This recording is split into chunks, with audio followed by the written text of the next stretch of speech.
Jangan lupa like, subscribe, dan komen serta share ke teman-teman kalian guys. Assalamualaikum. Hai guys, hari ini aku mau remake video lama aku tentang step by step belajar bahasa Jepang. Nah, kenapa? Karena aku ingin memperbaiki cara penyampaian aku sehingga nanti lebih ringkas, dan aku ingin juga videonya lebih detail supaya mempermudah teman-teman dalam memahami apa yang aku sampaikan. Aku berharap banget video ini bisa bermanfaat untuk teman-teman yang lagi belajar bahasa Jepang, apalagi teman-teman yang belajarnya secara otodidak nih, dan untuk pemula juga. Oke. So without further ado, let's get started. Ya, aku ngomong bahasa Inggris. Oke, nggak apa-apa ya guys. Nanti kalau misalnya teman-teman nih ngedengar teman-teman kalian ngomong bahasa asing tuh jangan diejekin, justru harus disupport karena kan kita harus menguasai bahasa asing. Oke? Positive thinking. Semangat guys, keep it up.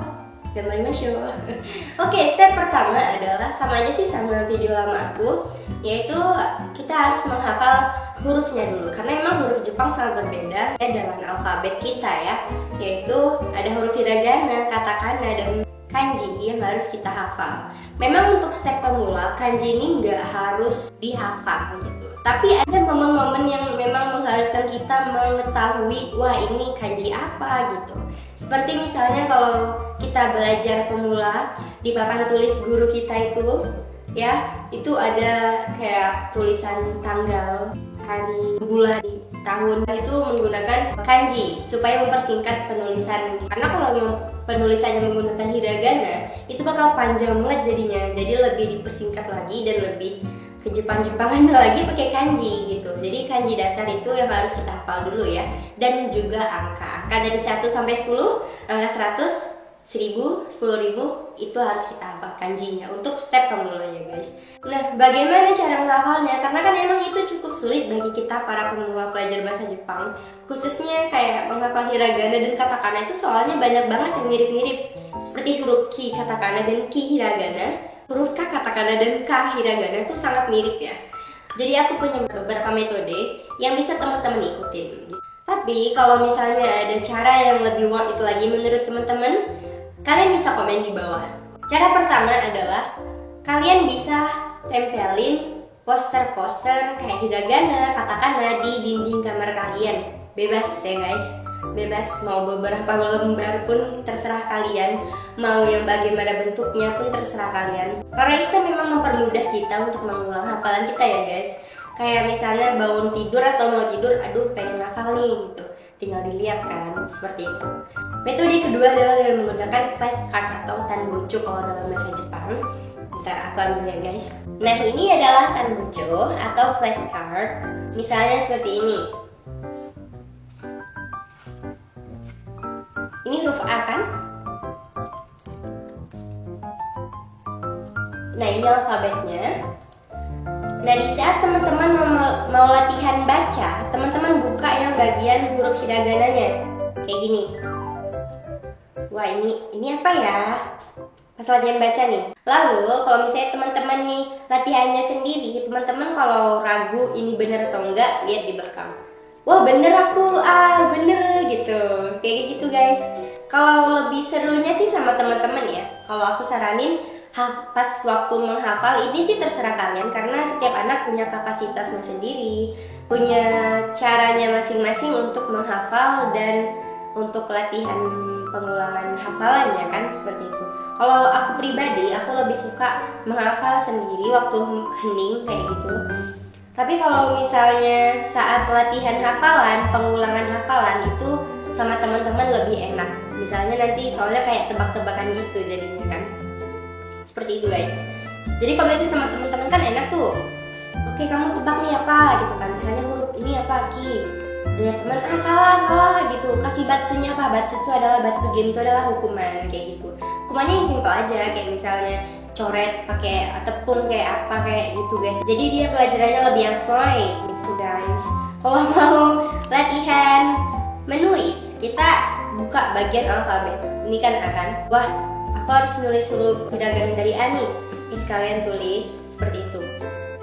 Nah, kalau misalnya nggak ada nih tanbocho, karena memang aku kurang tahu di Indonesia ada atau enggaknya. Mungkin ada tapi memang aku yang nggak tahu. Ya yang pasti menurut aku ada cara yang lebih ekonomis. Kayak aku buat gini guys, seperti ini. Nah kayak gini guys, jadi ini buat sendiri aja. Jadi kita tinggal beli kertas karton atau kertas jeruk yang modelan kertasnya itu kaku. Jadi nanti kalau udah banyak kayak gini, nanti bisa kita ikat karet atau ya dimasukin kayak gini, ya biar dia nggak terlalu berantakan gitu lah. Atau teman-teman bisa juga pakai kertas biasa, tapi menurut aku terlalu loyo. Tapi ya bisa juga sih nanti ekonomis banget ya, pakai peniti kayak gitu, nanti ditusuk-tusuk kayak gitu juga bisa guys, kayak gitu. Gimana sih caranya? Ya sama aja kayak tadi ya, kayak Tanbocho tadi. Nah kalau ini aku udah hafalan kanji sih ya. Misalnya kayak yang ini nih, ini kanji Shuryo ya. Kalau cara penghafalan kanji, ini kayak tadi sih, depannya ini kanji, nah belakangnya itu yomikata atau kita tulis hiragananya dan artinya kayak gitu. Jadi nanti waktu aku mau latihan membaca, aku buka di bagian yang kanji. Misalnya, wah ini apa ya bacanya ya? Aduh, 1 jam kemudian nih. Kayak gitu guys. Oh Shuryo ya gitu. Bener nggak ya lihat belakangnya? Oh bener, artinya selesai kayak gitu. Terus nanti kalau misalnya aku mau latihan nulis, aku tinggal lihat yang bagian sebaliknya nih. Shuryo, selesai ya. Kanji Shuryo gimana ya? Terus aku latihan nulis, inget-inget terus. Nah kayak gitu guys, sampai hafal kayak gitu. Oh iya, aku saranin pertama-pertama ya, kalian harus beli buku ya, kotak-kotak anak TK, buku kotak-kotak besar. Kita harus banyak-banyak latihan menulis ya. Misalnya nih, satu huruf A hiragana itu setiap hari, satu harinya kita nulis satu halaman ya, bukan satu lembar. Tapi terserah kalian mau, kalau rajin tulis satu huruf gini satu lembar jadi 2 halaman. Kalau misalnya capek banget, karena emang capek banget, itu banyak banget soalnya kan, ada beberapa huruf hiragana dan kita belum lagi nanti nulis hafalan huruf kata-katanya lagi kan. Jadi teman-teman bisa nulis huruf A hiragana itu 1 halaman, huruf K hiragana 1 halaman, Ki hiragana 1 halaman, sampai bener-bener tangan kita tuh terbiasa nulis huruf-huruf hiragana dan katakana tersebut. Kayak gitu guys. Jadi lancar kaji karena diulang, ala bisa karena terbiasa, makanya harus dibiasakan dan diulang-ulang terus. Semangat! Walaupun pengkor ini tangannya capek banget emang guys, tapi ya kayak gitulah aku dulu sama teman-teman aku semua dan senpai Taji pastinya seperti apa. Nah kalau udah hafal, ya udah tinggal latihan aja sama teman-teman, tebak-tebakan terus. Nanti kalau perlu kita install aplikasi yang memudahkan kita untuk menghafal hiragana katakana kayak gitu. Pokoknya aku udah buat video tentang aplikasi yang memudahkan kita untuk belajar bahasa Jepang. Salah satunya adalah aplikasi yang memudahkan kita untuk belajar hiragana katakana seperti itu. Pokoknya itu banyak tes-tesnya juga di situ guys. Install ya. Jangan lupa tonton videonya. Oke. Step selanjutnya adalah menghafal kotoba. Kotoba itu adalah vocabulary atau kosakata. Kenapa aku taruh kosakatanya di step nomor 2? Karena kalaupun misalnya kita nggak ngerti bumpo atau nggak ngerti tata bahasa atau pola kalimatnya kita nggak ngerti, tapi kita ngerti kosakatanya. Misalnya, aduh aku kebelet nih, aku pengen nih nanya sama orang Jepang, tapi pola bahasanya nggak bagus, nggak apa-apa lah, yang penting kan aku tahu nih kan. Sumimasen, toire, toire doko gitu kan, seharusnya toire wa doko desu ka? Toire wa doko ni arimasu ka? Kan seharusnya kayak gitu. Tapi dengan kita mengucapkan sepatah 2 kata aja, pasti orang Jepangnya itu atau native speakernya itu pasti bakalan mengerti. Jadi yang terpenting kedua itu adalah kosakata. Lalu step yang ketiga adalah belajar bumpo atau tata bahasa atau pola bahasa guys. Nah jadi nanti setelah kita belajar hurufnya, belajar kosakata, kita rangkai dalam satu kalimat dengan pola bahasa yang baik, itu akan menjadi satu kesatuan yang baik juga guys. Jadi harus belajar, semangat. Belajarnya gimana? Ya belajarnya ya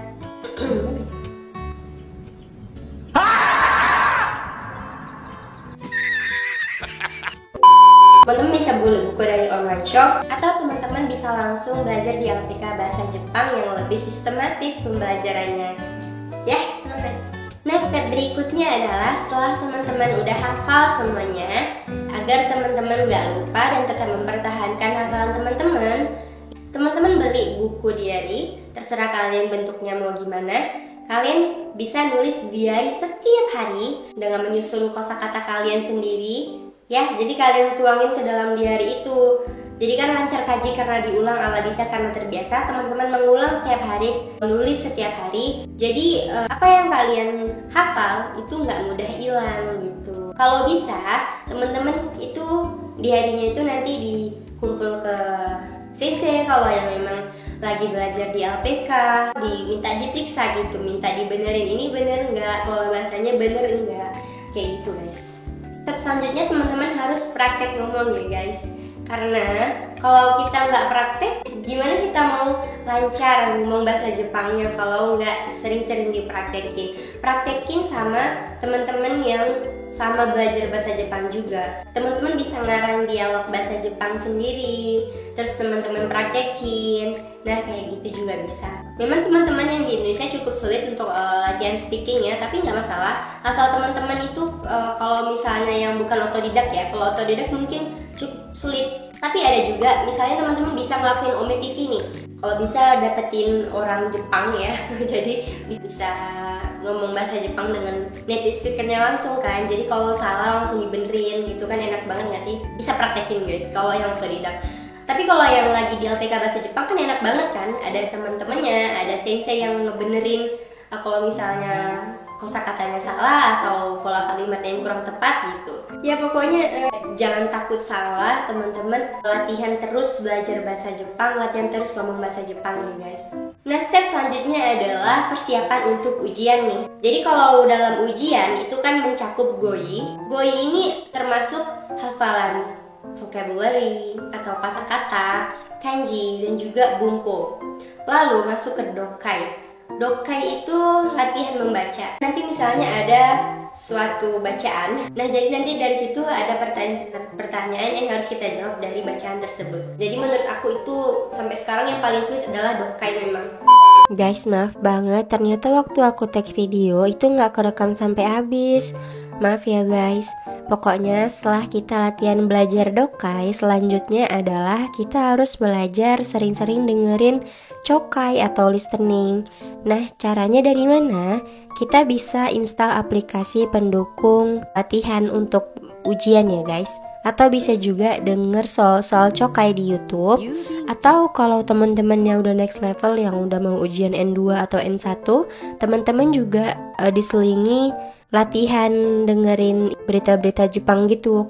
Karena walaupun misalnya nih kita mau ujian N2 atau N1, tapi kita tiap hari nih walaupun udah rajin dengerin contoh soal chokai di YouTube, itu tetap nggak cukup gitu. Kalau N2 mungkin cukup, tapi kalau N1 itu emang kata-kata yang digunakan, pola kalimatnya itu bener-bener sulit dan jarang banget digunakan di kehidupan sehari-hari.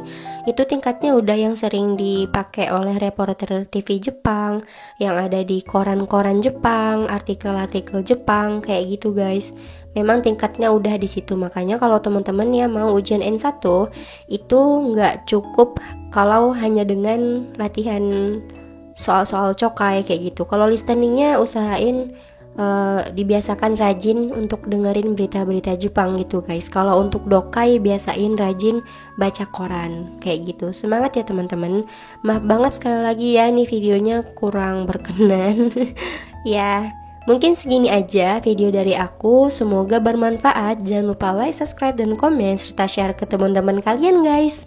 Semangat terus, assalamualaikum.